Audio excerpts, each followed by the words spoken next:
Hey guys, what's up? This is Sunday evening and I would like to show some of the tutorials on bash shell scripting. So this is a very basic concept. In the past I have uploaded videos where you can learn some of the commands related to bash and some of the syntax. And this I will start from basics as part 1 and then I'll go to part 2, part 3 and so on. So till I covered all the concepts. So let's get started. So before I go ahead and start writing shell script, I'll just try to give you a brief introduction as to what is shell script, and then we will directly diverge into programming some of the basic constructs. So shell scripts are basically a programming language similar to what you have as C, Java or any other language, but it's interpreted language in the sense that it's not compiled by your compiler to produce an executable, but it's rather gets interpreted on the fly, step by step, instructions by instructions on your shell. So which means there can be an error in shell script and it can still run to certain extent where there is error, or probably it can bail out after that, or it may continue depending upon how you're writing the code. Wherein in executable or when you are C compiler, you have to compile it properly, then only you will get an executable. So that's a difference. So it's an interpreted language. The advantage is you can start writing on a shell. Any shell you open, just a bash shell and probably a VI editor, and that is more than enough to start writing some shell script. Shell script cannot do all the work, but it is useful and helpful for writing some of the automated code, or try to do things which are repetitive, maybe do some remote monitoring of the systems, or maybe it's useful for system admins, programmers as well. And there are a whole lot of people who uses shell script. It has its usage. Now you cannot just do shell script if you want to do some kind of a system programming or kernel level programming, but if you want to do some kind of administrative job or repetitive job, or maybe you want to write a shell script to build certain components or do certain tasks at certain period of time, this is very well suited for those kind of things. So let's get started. There are several kinds of shell, and the most famous nowadays is bash. Earlier it used to be sh shell, corn shell, and there also used to be C shell. Apart from that, there are other shell like ZSH, which used to be in Solaris, and maybe some other also. But I am mostly doing bash, and this is universally available at all the places and most of the systems, even Solaris or HP, Linux. It's present in almost every places. And I'll be using Ubuntu. The version of Ubuntu I'm using is Ubuntu. Just a desktop is Ubuntu. So basically KDE desktop, and that's all. So let's get started. So let's see which shell I am having. So you can see which shell you are running currently by giving a command echo $shell. So it will output your shell. So I am running bin bash. For people who are running sh, it might say bin sh or user bin sh, or it might say vsh for Solaris folks. So it's up to them. And let's create a file, basic file for shell script. So I'll say test.sh. The extension is not needed, but most of the time people give the extension to identify that it's a shell script. So typically for C file you can say proc.c, and .c is needed by GCC compiler, but in terms of shell we don't need sh, but it's just an identification which we give so that we can easily know by looking at the file name that it's a shell script. Now this is my VI editor, and the first thing I will write in my shell script is shebang character, which is #not bin bash. I have seen that my shell is bin bash by doing echo, and I would say echo $1, echo $2, and then I will say echo hello world in quotes. I may not need quotes if it's single word. Now what is it going to display? Echo 1, 2, and maybe I'll say 0 also. $1, $2, $0. So let's see what is this. So this shebang characters basically, if a file is an executable permissions, like if you do a switch mode 777, and then you don't need to give prepend bash and then run the script. I'll show you how it goes. So for the time being, you see that when any shell script, it's a good practice to write bin bash, so that even if someone is not running by prepending a bash keyword, it will still work for you. So let's run this. Now in our script I have given bin bash, so I would say change the permission, and I usually give 775, which is read, write and execute all for user group, and permission 5 is for others. So for others I am giving just read and execute permission, and I will change permission for my file. Now if you see the file, you see for users and groups the permissions are 7, which is read, write, execute, and again others user and group read, write, execute. For others it's 5, read and execute. So now this is my executable. Let's run this by saying .sh. Now if you see, I have printed echo $0, $1, $2, and then hello world. I haven't got anything but just the hello world. We'll come in a moment why. The other way to run this script is I could have said bash test.sh, which means the same thing, and but I don't need to give bash because I have already given a cbind character in my file bin bash, as you can see. So basically I can avoid this bash, writing bash all the time. I can say dot, or I can give a path of this file, not necessarily dot slash. So let's suppose this is my path where my file belongs to. I could have said slash home blah blah blah, and then I can say test.sh, and it can still run for me. So now let's see, I'll open this file in a separate window so that it's easy. You can simultaneously look into the file, keep modifying, and then run it. Now you see 0, 1 and 2 are blank. So why they are blank? Let's try to run in a slightly different way. I will give one keyword as maybe hi, and then the second keyword is there. Basically it's not a keyword, it's an argument, and then the third one is maybe 34. Now you see that the first I get is hi, which is echo $0, and then I have $1 as there, and then the third one I saw is $2. So sorry, so $0 is the file name. I'm sorry, I missed it. $0 is my file name. Then $1 is the first argument which I have passed as a command line, and then second argument is there.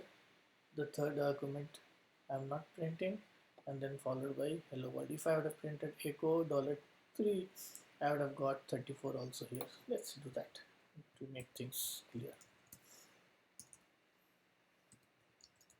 So now if I run this program, I get the output as 34 also.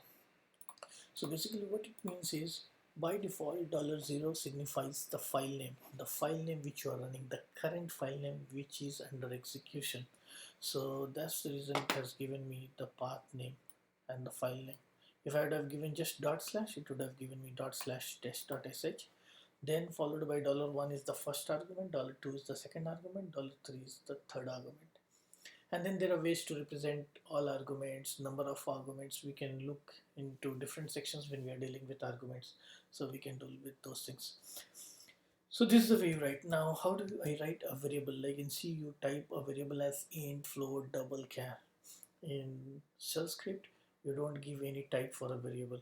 You just name a variable and assign any variable which assign any values which you want to put in that.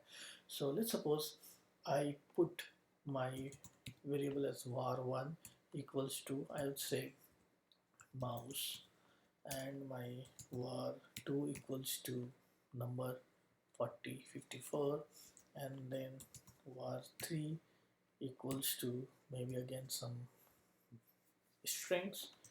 This is my string, and now if I say echo, so echo is basically for printing. There is a print statement also, we'll deal later, but echo, you can remember that it's just for printing. You can say $var1. So whenever you are assigning a variable, you are declaring a variable, you don't need to give $, here, that would be wrong. But once the variable has been given some value or assigned something, you can print by reference that variable by saying dollar. And if you use a variable which was not declared in shell script, that is still fine, and it might give you no result or blank. So now let's see. I have var1, var2, var3 which I am printing. I don't have var4. I will still try to print and see what it gives me. So basically it should not give me any error and just a blank. Now run the same program. This time I'm running as ./test.sh.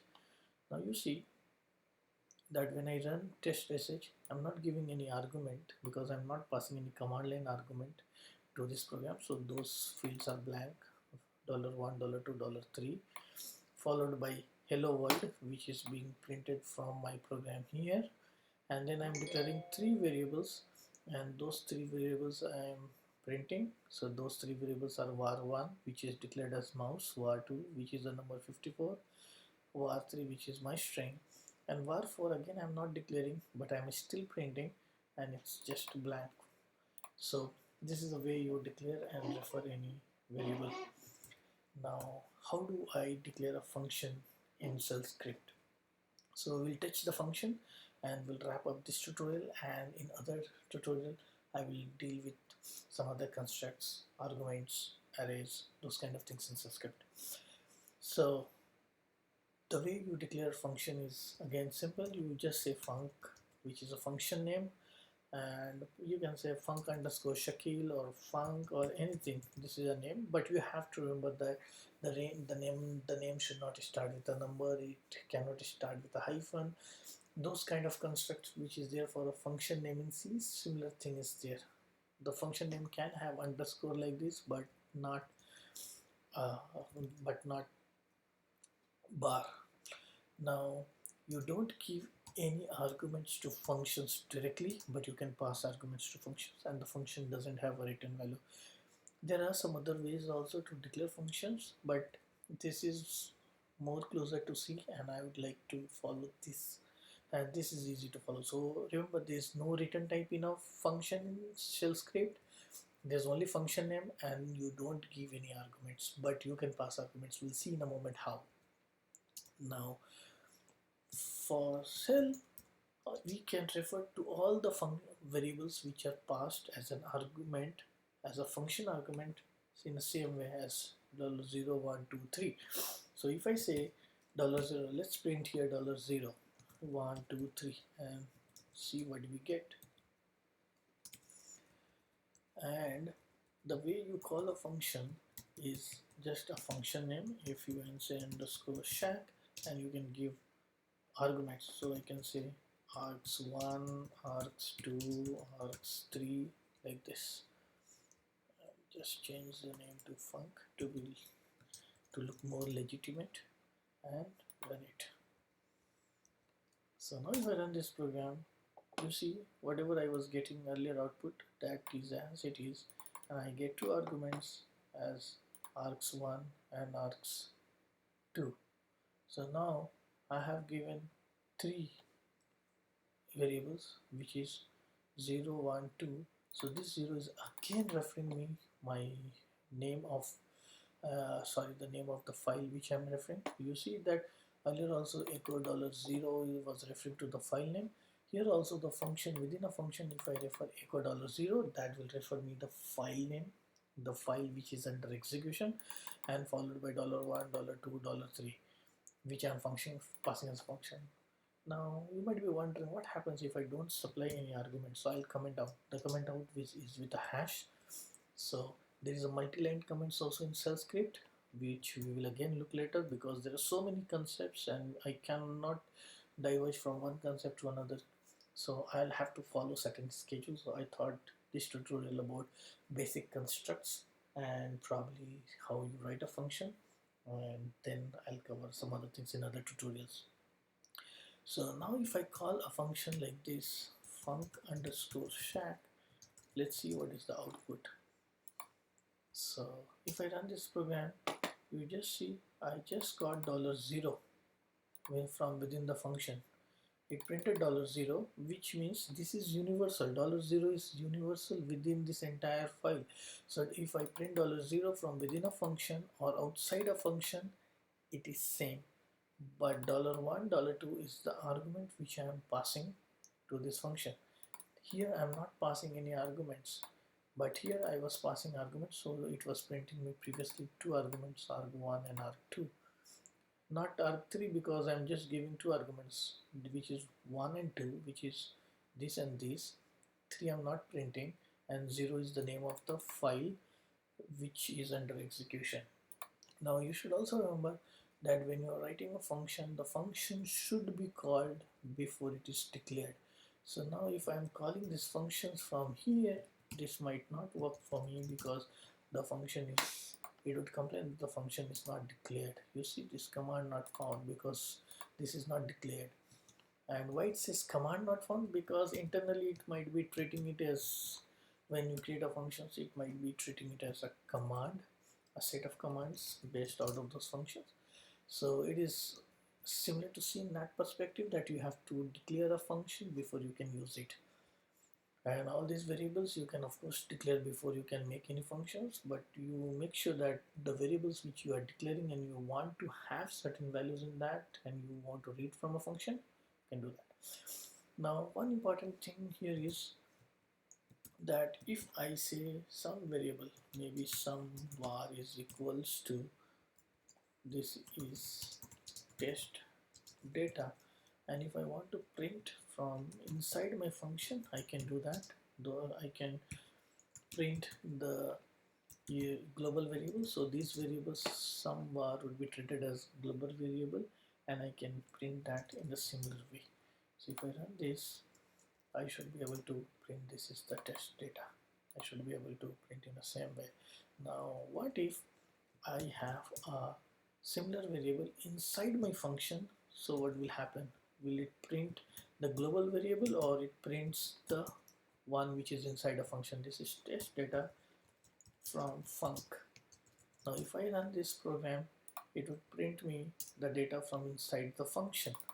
And again, this is similar to C construct, that if you have a global variable, but if you have a variable of the same name declared inside a function, and if you're printing it from inside a function, the variable inside the function would take precedence over. It's all about scope. You might have already learned in the college basic things about C. So it's about the scope. So the scope here is because it falls under the function, so it will take this. If this is not present, if this is being commented out, so this is the variable which it would print. If this is also not present, it would simply print me blank, because as I have told, this is the way it's different from C, that if a variable is not declared and you are still trying to refer to that, it would simply give blank or a new line, whatever you can say here.